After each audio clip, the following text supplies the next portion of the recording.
The ship screamed through the atmosphere like a wounded bird. Metal groaned and sparks flew from the control panels as Han Sol gripped her seat with white knuckles. The electromagnetic storm had come from nowhere, disrupting every system on her small research vessel. "Tae-Yang, get to the escape pod," she shouted over the alarms. Her engineer was already moving, his face pale but determined. "What about you?" "I'll write it down. Someone needs to save the research data. Go!" She didn't watch him leave. Her hands flew across the emergency controls, trying to angle the ship toward the jungle canopy below. Maybe the trees would slow the impact. Maybe she would survive this. The crash was violent and brief. Han Sol's world became a blur of green and brown. Then everything went black. When she opened her eyes, pain shot through her left side. The ship had torn itself apart across 200 meters of jungle floor. She was still strapped into her seat, surrounded by twisted metal and broken equipment. Blood trickled down her forehead. Han Sol forced herself to move. Her medical scanner was still working miraculously. 3 broken ribs, internal bruising, possible concussion. Not good, but she was alive. She grabbed her emergency pack and climbed out of the wreckage. The jungle was quiet. Too quiet. She set up a basic camp near the most intact section of the ship. Water filtration unit, medical supplies, ration packs. Enough for maybe 2 weeks if she was careful. The communications array was completely destroyed. Tae-Yang would send help, but it might take days to organize a rescue through this storm interference. Night fell quickly on this planet. Han Sol built a small fire and ate half a ration bar. Every breath hurt from her broken ribs. She was treating the worst cuts when she heard the sound, a low growl from the darkness. Her hand went to the plasma pistol on her hip. The fire's light didn't reach far into the jungle. Something was out there watching her. Then she saw the eyes, multiple pairs glowing softly in the dark. They were small, set low to the ground, not the massive predators she had documented from orbit.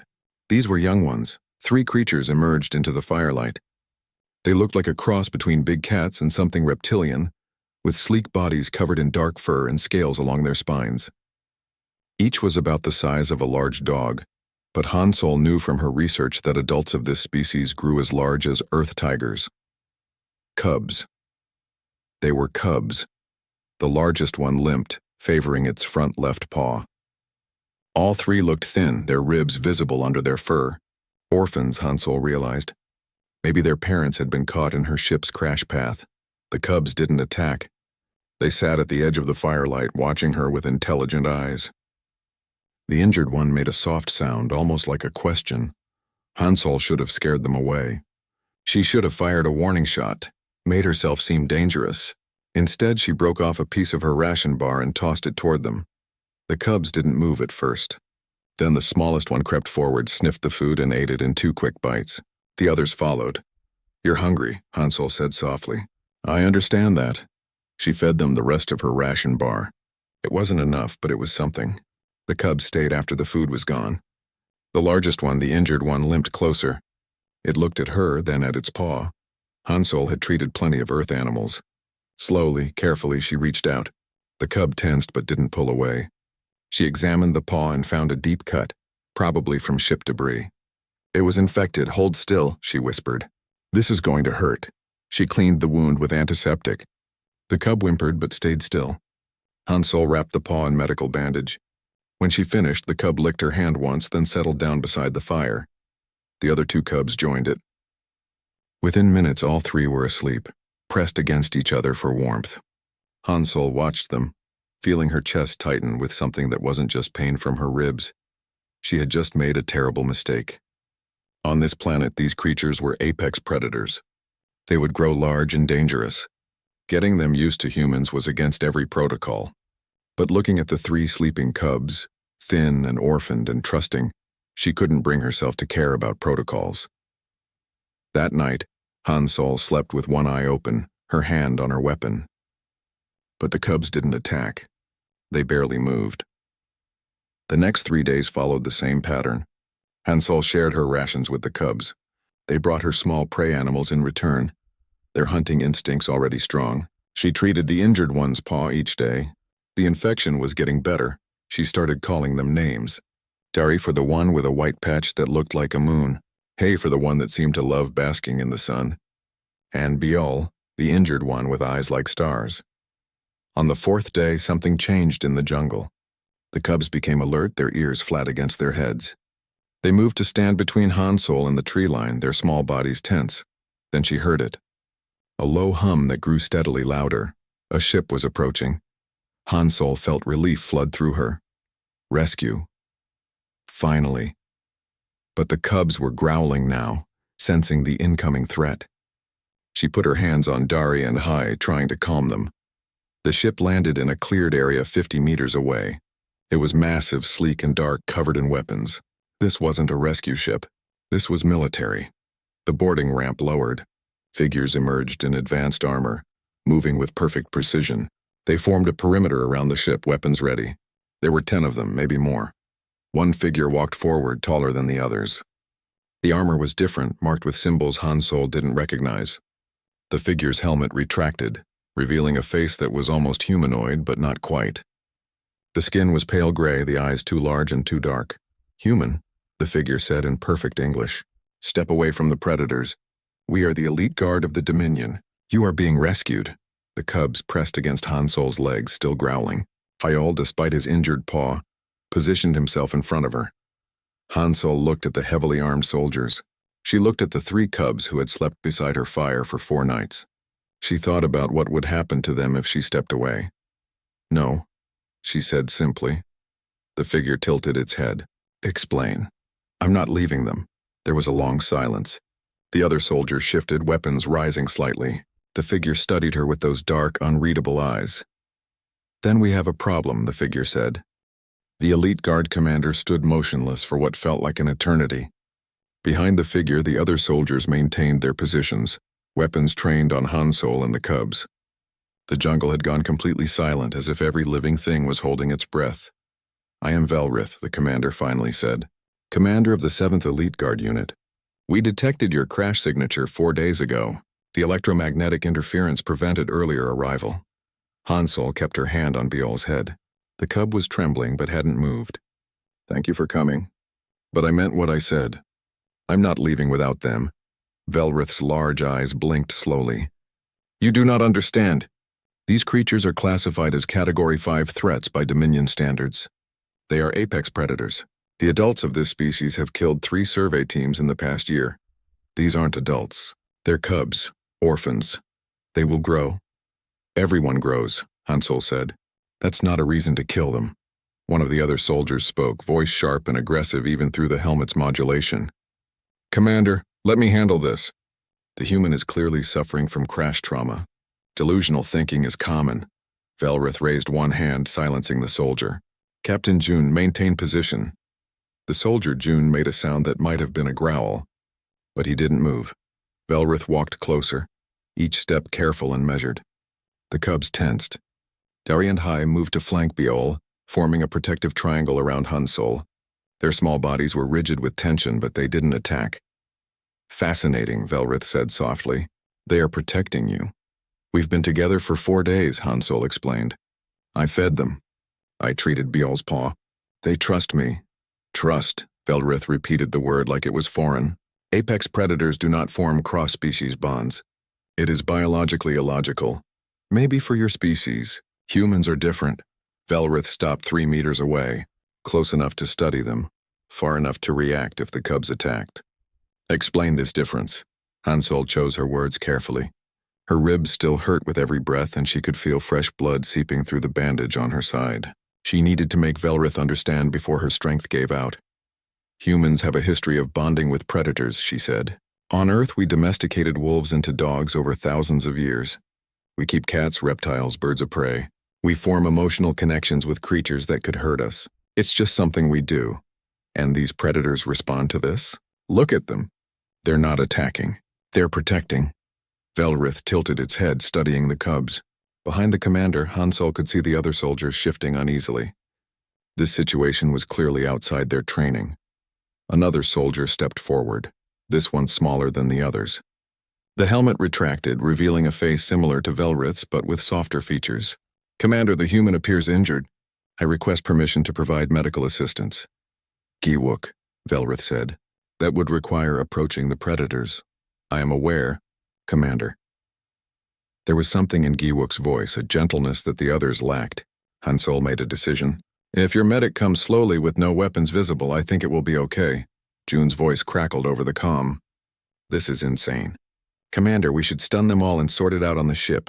You will hold position, Velrith said firmly. Then to Giwook. Proceed slowly. Giwook holstered her weapon and walked forward with hands visible. The cubs watched every step. Hay's growl deepened, but when Hansol spoke softly to them, they stayed in place.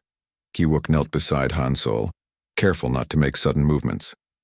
She activated a medical scanner and her eyes widened as she read the results.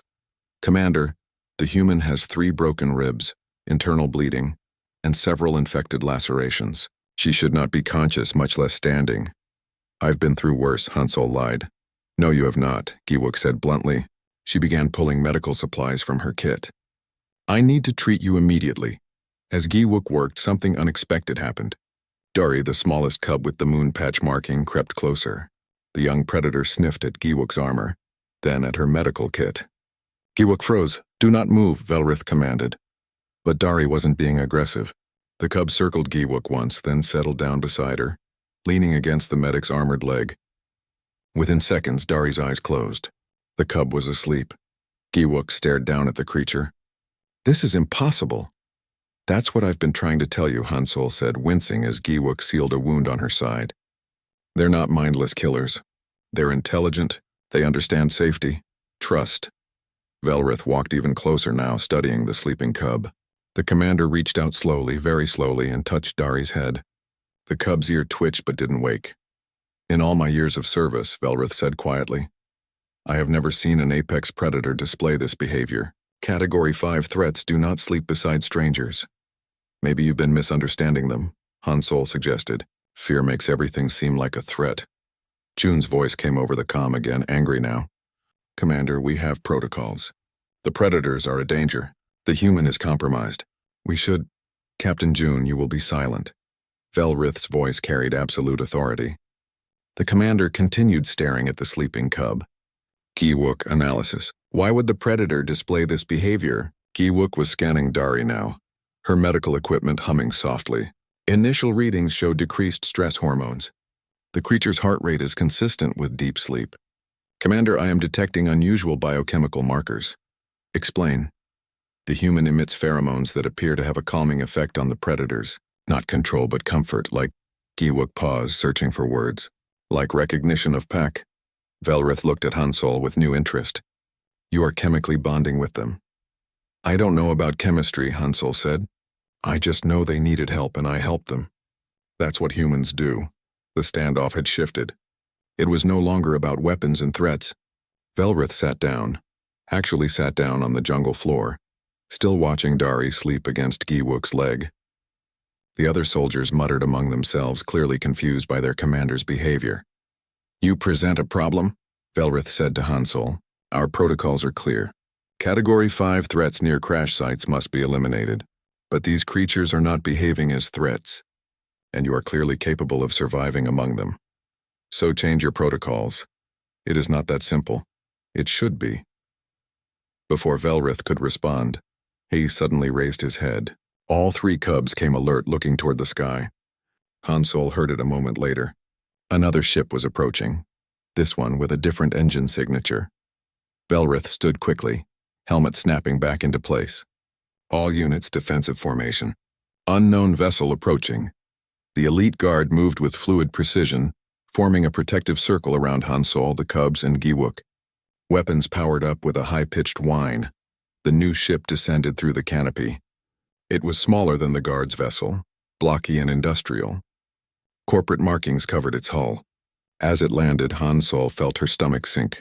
Mining corporations. They must have detected the mineral signatures her crash had exposed. The ship's ramp lowered. Men and women in environmental suits emerged, followed by security personnel with weapons. They weren't military like the elite guard, but they looked dangerous enough. A man in an expensive suit walked down the ramp, his face appearing on a holographic projection above his collar. Greetings. I am Mayong, security commander for Dihan Mining Corporation. We claim salvage rights to this vessel and survey rights to the surrounding territory. Velrith stepped forward. This is a Dominion rescue operation. You have no authority here. Actually, Myong said with a smile that didn't reach his eyes. According to sector law, any unclaimed resource-rich territory is open for commercial development. We detected significant mineral deposits. This area is now under corporate jurisdiction. Han Sol felt the cubs press closer to her. They sensed the new threat. So did she. This was about to get much worse. The jungle clearing had become crowded and tense. Elite guard soldiers on one side, corporate security on the other, and Han Sol in the middle with 3 confused predator cubs. The air practically hummed with potential violence. Myong's holographic face smiled pleasantly, but his security team kept their weapons ready. We're not here to cause trouble, simply to exercise our legal rights. Your legal rights don't extend to active rescue operations, Velrith said coldly. The human is under Dominion protection. Of course, we have no interest in the human. Myong's eyes shifted to the cubs. However, those creatures are native fauna on what is now corporate territory. We'll need to remove them for safety purposes during mining operations. Han Sol stepped forward despite the pain in her ribs. You're not touching them. Myong's smile never wavered. Miss, I understand you've been through a traumatic experience, but those are dangerous predators. We'll handle their relocation humanely. Relocation? June's harsh laugh crackled through his helmet speakers. You'll kill them the moment this woman is off planet. For once, Han Sol agreed with the aggressive soldier.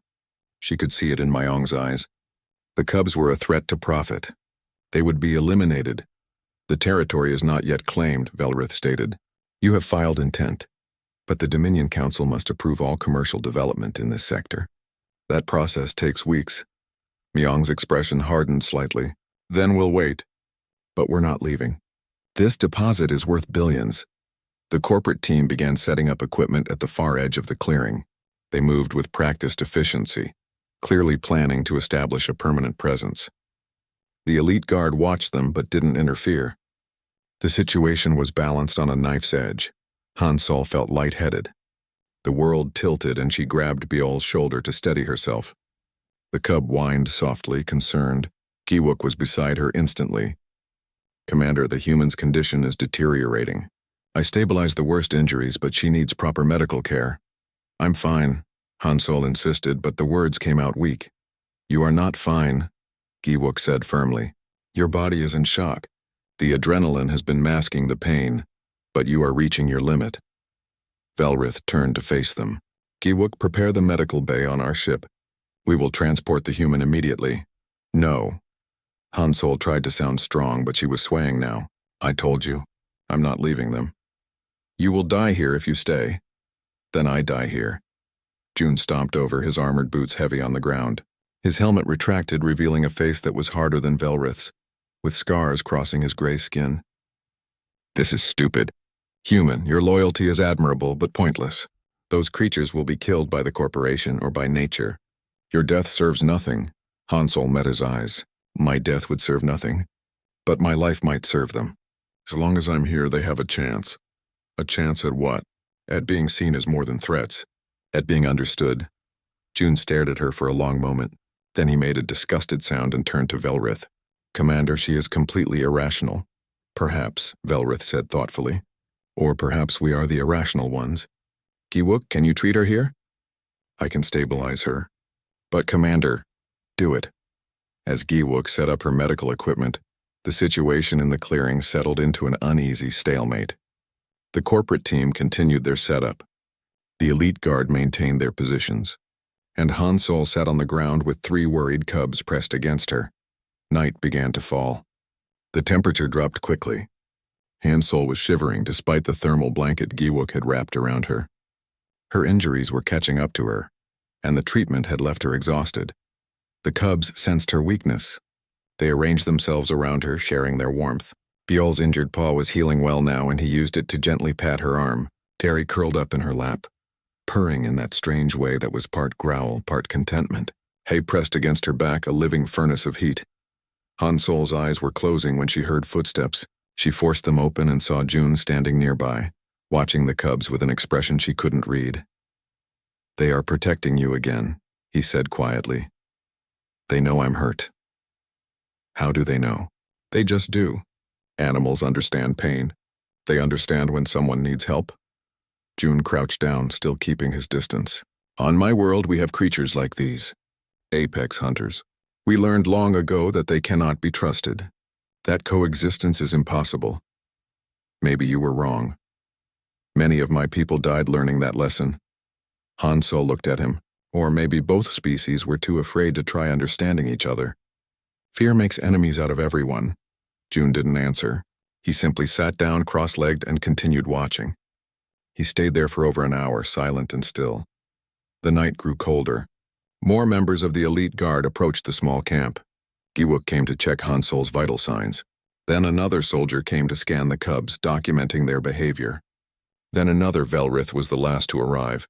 The commander sat beside June, both of them watching Han Solo and the sleeping cubs. I have been researching human behavior, Velrith said quietly. Your species has a documented history of what you call pack bonding. You form emotional attachments to other creatures with remarkable ease. Han Solo nodded sleepily. We're social animals. We need connection, but you connect with predators, with creatures that could harm you. This seems counterproductive to survival.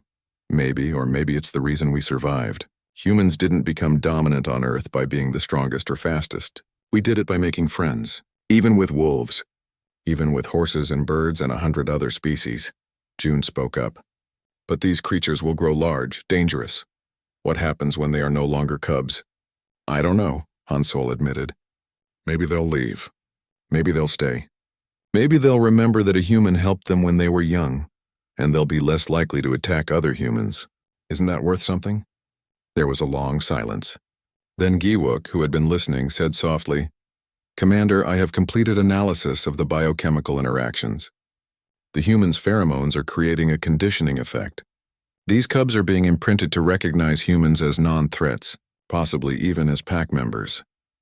Explain the implications, Velrith commanded. If this human continues interacting with these cubs as they mature, they could become the first documented case of apex predator domestication in this sector. The cubs would retain their hunting instincts but redirect their protective behaviors toward humans rather than against them. June leaned forward. You're saying she's creating guardians? In a manner of speaking, yes. Velrith stood and walked to the edge of the firelight, looking out into the jungle. The commander stood there for a long time, thinking. When Velrith returned, there was something different in the commander's posture. A decision had been made. We will remain here, Velrith announced.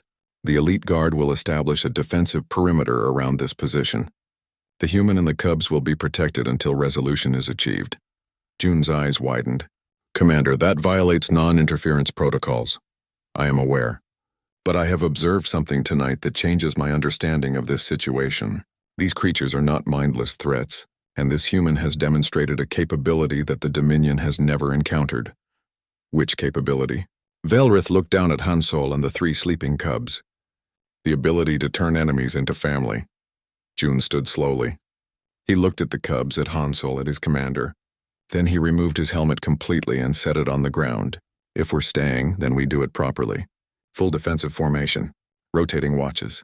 And someone needs to tell the corporation that this territory is now under active Dominion protection.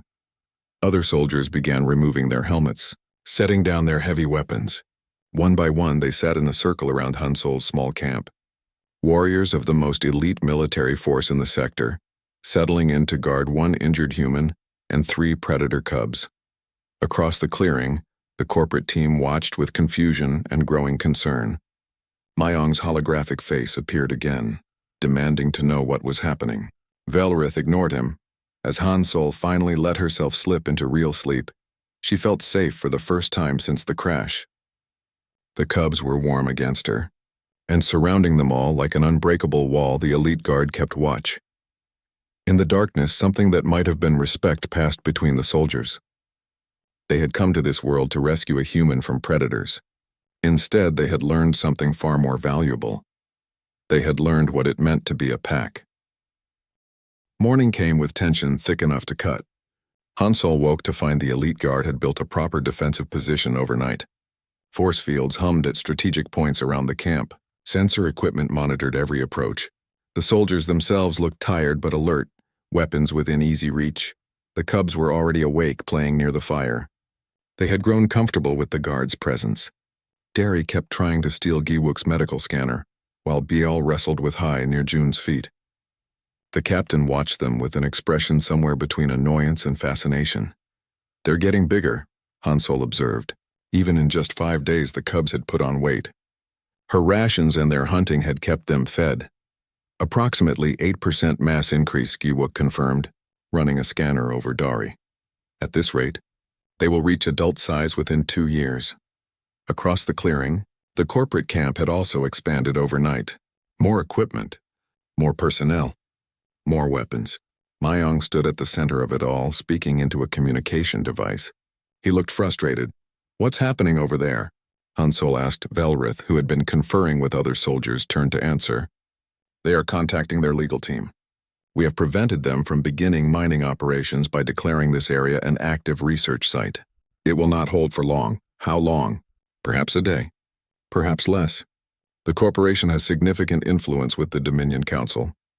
Hansol struggled to her feet, ignoring the protest from her healing ribs. "Then we need another plan." "I am open to suggestions," Velrith said dryly. Before Hansol could respond, Myong's voice boomed across the clearing through amplifiers. "Attention! I have been authorized to make a formal offer. Daehan Mining Corporation will pay substantial compensation to all parties if operations are allowed to proceed. This includes the elite guard, Commander Velrith." June spat on the ground. "He's trying to bribe us." "Ineffectively," Velrith agreed. "The elite guard does not accept compensation from commercial entities." "What about the human?" Myong called out. "Ms. Hansol, is it? We can relocate you and your pets. A nice habitat on another world. Plenty of resources. Everyone wins." Hansol cupped her hands around her mouth and shouted back, "Except the creatures who already live here. Except the ecosystem you'll destroy. No deal." Myong's pleasant mask slipped for just a moment, revealing the hardness beneath. "Then we have a problem. This deposit is too valuable to abandon. One way or another we will proceed." The corporate security team fanned out, weapons visible. They weren't pointing them yet, but the threat was clear. The elite guard responded immediately, forming a tighter perimeter around Hansol and the cubs. "Commander," one of the guard soldiers said urgently. "Multiple vehicles approaching from the south. Corporate reinforcements." Velrith's expression darkened. "How many?" "At least 50, heavily armed." The situation was escalating fast.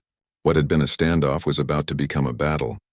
And Hansol knew that in a battle the cubs would be the first casualties. She pulled out her personal data device, the one she'd salvaged from the wreck. Her research files were all there. Video footage of the cubs, documentation of their intelligence, the biochemical data Giwook had collected. "I need to send this," she said urgently. "Send it where?" Velrith asked. "Everywhere. Every news network, every research institution, every social media platform that exists. If people see what's happening here, if they see the cubs, they might care enough to stop this." Giwook was already working on her own device. "I can boost the signal. Route it through the guard's communication array. It will reach every major system within hours. Do it." While Giwook worked, Hansol recorded a message. Her hands shook, but her voice was steady. "My name is Hansol. I'm a xenobiologist. 5 days ago, I crashed on this planet.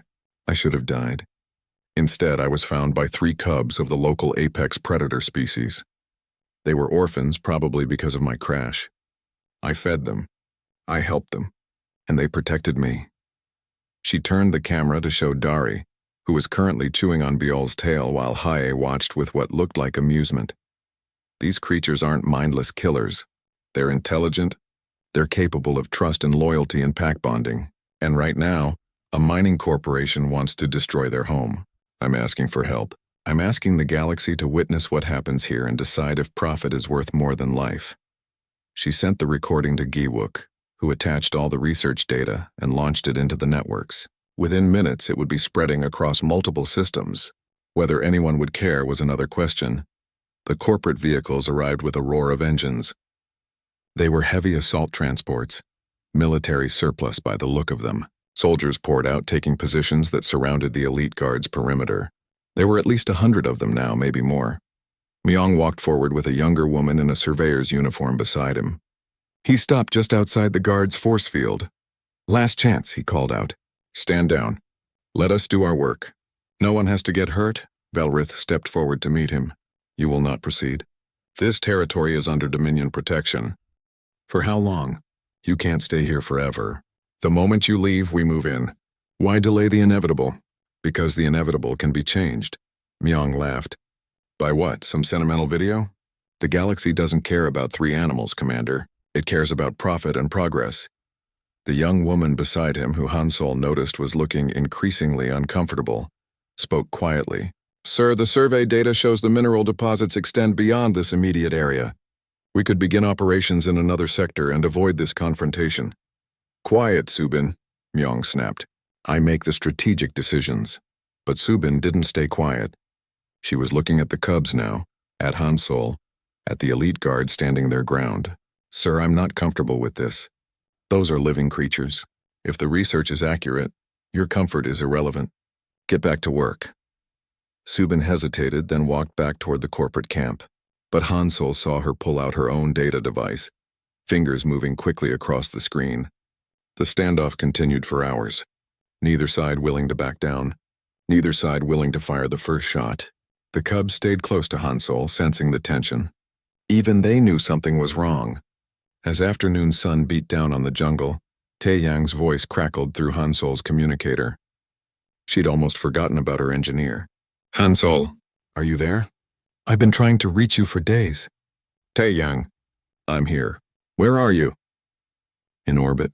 I've been coordinating with rescue teams, but there's a corporate blockade preventing landing. What's going on down there? She explained quickly. The crash, the cubs, the elite guard, the mining corporation, all of it. Taeyang was silent for a moment. Then your video is spreading fast. It's already reached the core worlds. People are paying attention. Enough to stop this? I don't know. But I'm sending you another link. Someone you need to see. The link opened to show a live news broadcast. The anchor was reporting on Han Sol's video, showing footage of the cubs. But more importantly, showing footage of the corporate buildup. The weapons, the threats. Public opinion was turning. Not everyone supported the cubs, but enough people were angry about corporate overreach that it was causing problems. Stock prices were dropping for Dihan Mining Corporation. Protests were forming on multiple worlds. They're calling you the human shield, Taeyang said. The woman standing between innocent creatures and corporate greed. Han Sol laughed bitterly. I'm not trying to be a symbol. I'm just trying to keep them alive. Sometimes that's the same thing. Movement across the clearing caught her attention. Myong was shouting into his communicator, his face red with anger. Subin was watching him, and when she caught Han Sol's eye, the young surveyor nodded slightly. She had sent the internal corporate plans to the media. Han Sol was sure of it. Velrith's communicator chimed. The commander listened, expression neutral, then turned to the assembled guard. The Dominion Council wishes to speak with us. All of us. A holographic display activated in the center of the clearing, large enough for everyone to see. 5 figures appeared, members of the Dominion Council representing 5 different species. They looked stern and ancient and powerful. The center figure, tall and insectoid, spoke first. We have reviewed the situation. We have seen the evidence, and we have a decision. Everyone in the clearing held their breath. The cubs pressed close to Han Sol, and she put her hands on their heads. This was it. Everything would be decided now. The council members' multifaceted eyes fixed on Han Sol. Human, you have created an unprecedented situation. You have formed bonds with creatures designated as lethal threats. You have disrupted commercial operations, and you have somehow convinced an elite guard unit to defy protocol. Han Sol lifted her chin. I only did what was right. Perhaps, the council member said. We will now determine what is right for all parties involved. The Dominion Council's holographic forms towered over the jungle clearing. Every person, human and alien alike, stood frozen as they waited for judgment. The cubs sensed the importance of the moment and stayed quiet. Pressed against Han Sol's legs, the insectoid council member gestured to another member, this one resembling an upright amphibian with luminescent skin. The amphibian spoke in a voice that bubbled like water. We have reviewed the human's documentation. The video evidence is compelling. These creatures, previously classified as Category 5 threats, display behavioral patterns inconsistent with that designation when in the presence of this human. Myong stepped forward, trying to regain control. Honored Council, while the situation is unusual, It does not change the legal status of the mining claim. Dehan Corporation has followed all proper procedures. Silence, the insectoid commanded. You will speak when addressed. Myong's mouth snapped shut, his face darkening with suppressed rage. A third council member, humanoid but with crystalline skin that refracted light into rainbows, leaned forward. Commander Velrith, you have violated multiple protocols. You have interfered in commercial operations. You have weaponized Dominion resources to protect non-sapient creatures. Explain yourself. Velrith stepped forward calmly. The commander's voice was steady, showing no fear. Honored Council, I submit that our protocols are based on incomplete understanding.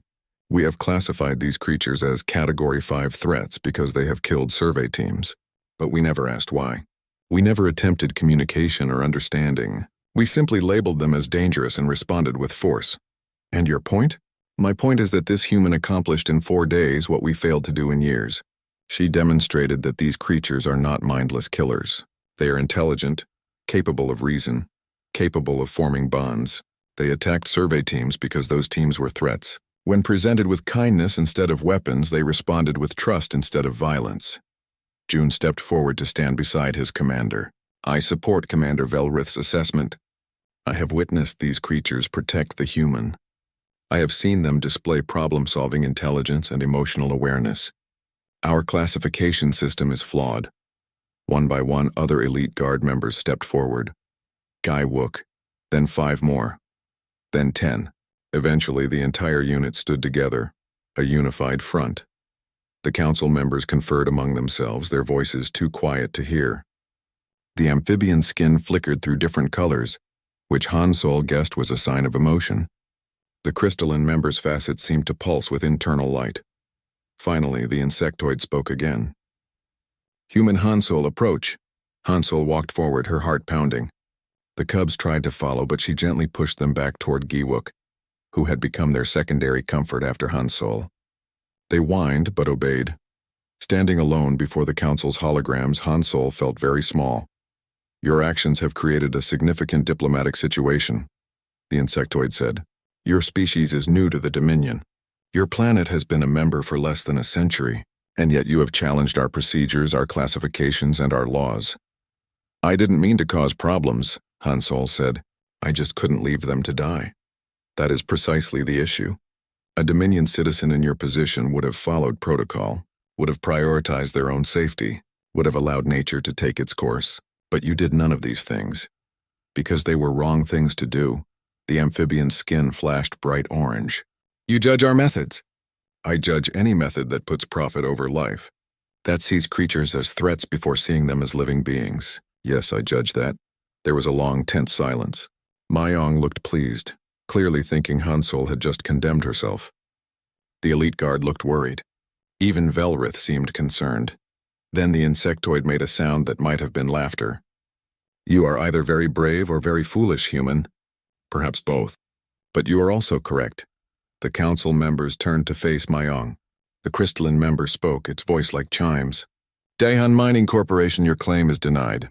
This planet is hereby designated as a protected research zone under Dominion Xenobiological Preservation Act. All commercial operations are forbidden for a minimum of 10 years. Myong's face went purple. This is outrageous. We have invested millions. We followed every law. And now the law has changed, the insectoid said flatly. Your corporation will be compensated according to standard procedures. But you will leave this planet within 24 hours. This is not negotiable. Security personnel began powering down weapons, looking uncertain.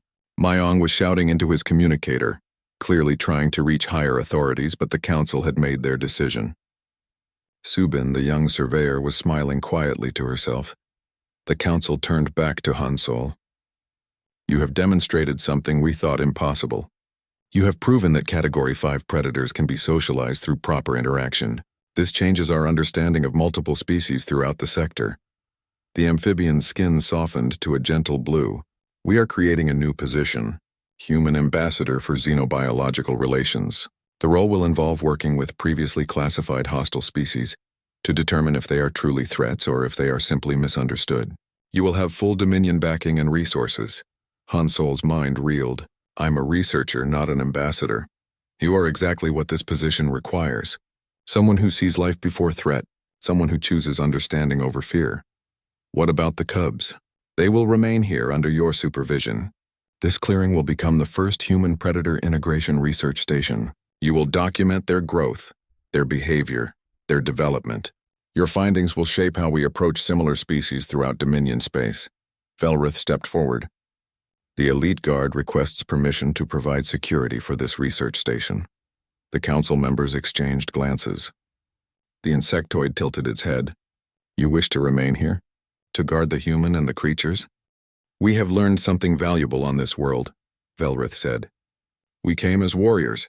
We are leaving as guardians. There is a difference. We wish to continue this education. June nodded firmly. The guard supports this request. All of us. Behind him, every soldier signaled agreement. The council was quiet for a long moment. Then the crystalline member spoke. Request granted.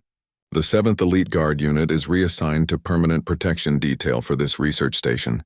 Additional resources will be provided for proper facilities. The holograms began to fade, but the insectoid's voice lingered. Human Hansol, you have changed the Dominion today. We will be watching your progress with great interest. Then they were gone. The clearing erupted in activity. The corporate team began packing up their equipment, moving quickly under the watchful eyes of the elite guard. Ma Yong stormed onto his ship without another word. Subin approached Hansol before leaving. Thank you, the young surveyor said quietly, for standing up to them, for showing that there are things more important than profit. Thank you for leaking those corporate plans. Subin smiled. I don't know what you're talking about. Then she was gone. As the corporate ships lifted off, leaving scorch marks on the jungle floor, the tension finally broke. Hansol felt her legs give out and Gi-Wook caught her. Easy, the medic said gently. You have been running on willpower and stubbornness. Now you must rest. The cubs, sensing the danger had passed, rushed to Hansol. They bowled her over gently, licking her face and making their strange, purring, growling sounds. Hansol laughed, really laughed, for the first time in days. We did it, she whispered to them. We actually did it. Over the next weeks, the research station took shape. The elite guard worked alongside human engineers that Taeyang brought down from orbit. Proper facilities were built. Medical equipment, research labs, comfortable quarters. The guard ship remained parked nearby, a permanent fixture. The cubs grew rapidly, their trust in the humans and aliens around them never wavering. Dari became Gi-Wook's constant shadow, following the medic everywhere. He bonded with June, much to the captain's initial annoyance and eventual pride. Bayal remained closest to Hansol, sleeping beside her bunk every night. Velrith spent hours observing and documenting everything. The commander's reports to the Dominion Council became highly anticipated reading across multiple worlds. Other xenobiologists began requesting visits to study the human-predator bond firsthand. 3 months after the standoff, Hansol stood at the edge of the clearing watching the cubs play. They were adolescents now, larger than Earth lions but still not fully grown. They wrestled and hunted and slept in the sun. And every evening they returned to the research station, to their pack. Velrith joined her, standing in comfortable silence. I have been thinking, the commander said finally, about what you said during the standoff. About fear making enemies of everyone. And you were right. My species has always met the unknown with weapons first, understanding second. We have lost much because of this approach. Not just potential allies, but parts of ourselves. What parts? Velrith gestured to the elite guard soldiers scattered around the clearing. Some were running scans. Some were playing with the cubs. June was actually laughing as Hay tried to steal his equipment pack. The part that knows how to be more than warriors, Velrith said softly. We came to this world to rescue you. Instead, you rescued us. You showed us what we had forgotten. That strength is not just about weapons and force. It is about protection, about family, about choosing to sleep beside those who trust you. Hansol smiled. The elite guard slept beside my ship, and we will continue to do so, not as conquerors or controllers, but as pack. As the sun set over the jungle, the cubs returned to camp. They had grown so much, but they still curled up around Hansol just like they had on that first night. The elite guard took up their positions, weapons ready but not needed. They were guardians now, not just warriors. Pjol's head rested on Hansol's lap. Dari slept against Gi-Wook's leg. Hay sprawled across the ground near June, who was using the large predator as a backrest while reading reports. Velrith sat beside Hansol, watching the stars emerge in the darkening sky. "The Dominion is sending a delegation next month," the commander said. "They want to see the research station. They want to meet the Cubs. They want to learn from what we have accomplished here." "Good," Hansol said. "The more people who understand, the better. You have started something that will change the galaxy. Dozens of species previously classified as threats are being re-evaluated. Research teams are being trained in your methods. The human approach to xenobiology is becoming standard practice. It's not just a human approach. It's a compassionate approach. Anyone can do it if they choose to. Perhaps. But it took a human to show us that choice exists." They sat in silence as night embraced the jungle. Around them, predators and warriors rested together. Trust had replaced fear. Understanding had replaced assumptions. And in that small clearing on a remote planet, the future of the Dominion was being quietly rewritten. The predator cubs rested beside the human. The elite guard slept beside her ship. And in the space between species where fear once lived, family had taken root instead.